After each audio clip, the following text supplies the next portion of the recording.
Olá, turminhas do terceiro e quarto ano. Então, agora nós iremos para a nossa atividade desse sábado letivo, uma atividade bem simples e bem divertida. Como vocês viram, nós estamos trabalhando hoje o folclore. E neste primeiro momento aqui, na primeira folhinha da atividade de hoje, nós temos um pouco mais sobre as lendas folclóricas. Tem aqui logo no início falando um pouco mais sobre o folclore brasileiro, né? Que é a junção de lendas, de contos, mitos e histórias sobre criaturas e seres fantásticos que habitam o imaginário de povos tradicionais de diversas regiões do país. O Brasil celebra o Dia do Folclore em 22 de agosto, data esta que costuma ser celebrada principalmente nas escolas de todo o país. E aqui a gente deixou selecionado para vocês as principais lendas folclóricas, tá certo? Nós temos aqui, tá certo? A lenda do Negrinho Pastoreiro, a lenda do Boto Cor-de-Rosa, do Curupira, do Saci-Pererê, do Boi-Bumbá, tá certo? Nós temos também a do Curupira, do Caipora, da Iara, tá certo, meus amores? Então, vocês possam fazer a leitura de cada lendazinha dessa, que é bastante interessante. São lendas bem pequenas, como vocês podem observar. Mas a nossa atividade de hoje é uma produção textual. E aqui, antes que vocês executem, né, que vocês criem a produção textual de vocês, nós temos um roteiro para a produção de texto. Mas para que serve esse roteiro? Para justamente auxiliar vocês de como estruturar uma produção de texto. Primeiramente, nós iniciamos pelo título. Mas o que é que quer dizer o título? Deve ficar centralizado na linha. Use sua criatividade. O título chama a atenção do leitor. O título é o nome que você dá à história, tá certo? Logo depois de você criar o seu título, tem o início, né? O início da história, que é o primeiro parágrafo, tá certo? Deixar espaço a partir da margem. Começar a frase com letra maiúsculas. Não esqueçam que a gente sempre começa frases com letras maiúsculas, tá certo?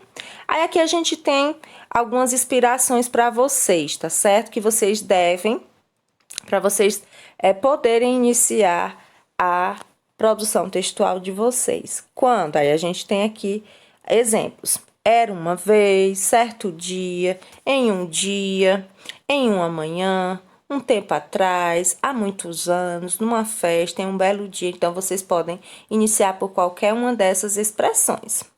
Onde? Depois de você começar, né? Quando foi, vamos para onde?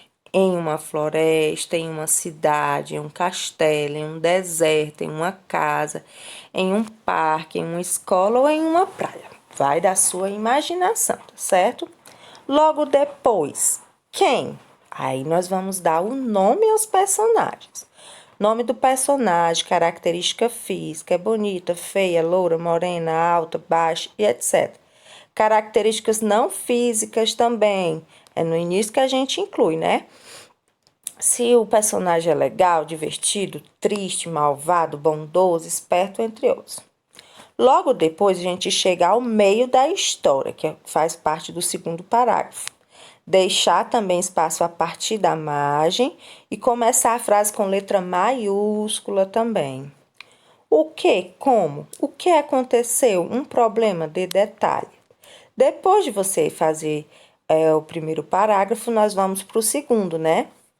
Que você pode começar com as seguintes palavras: depois, então, em seguida, entretanto, a partir daí, quando, porém, até, tá certo?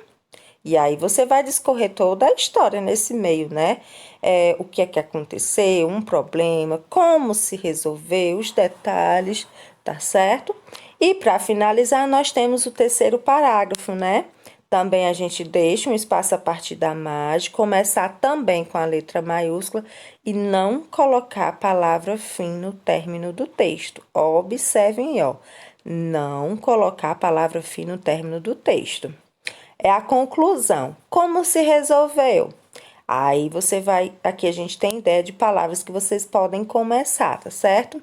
O terceiro parágrafo. E assim, finalmente, e foi assim que, por isso, e depois disso, portanto, e vieram depois desse dia, tá certo? Pronto, dadas essas dicas para vocês estruturarem a produção de texto, vamos, enfim, para a atividade de hoje, meus amores. A atividade é essa. Agora é sua vez. Observe a imagem, continue a história. Lembre-se de colocar o título. Capriche na história. Vocês podem até ver aqui, ó. Aqui que vocês vão escrever o título da história, tá certo, meus amores? E depois a gente vai dar continuidade aqui à história. Chico Bento estava dormindo quando ouviu barulhos lá fora. Então ele saiu para ver o que era e encontrou. Aí a gente tem aqui a imagem para ajudar vocês, né, nessa continuação da história de vocês. Então eu fico aqui no aguardo da imaginação de vocês, das criações de vocês. Não deixem de compartilhar conosco, tá certo? A produção textual de vocês, tá bom, meus amores? Um beijo e até mais.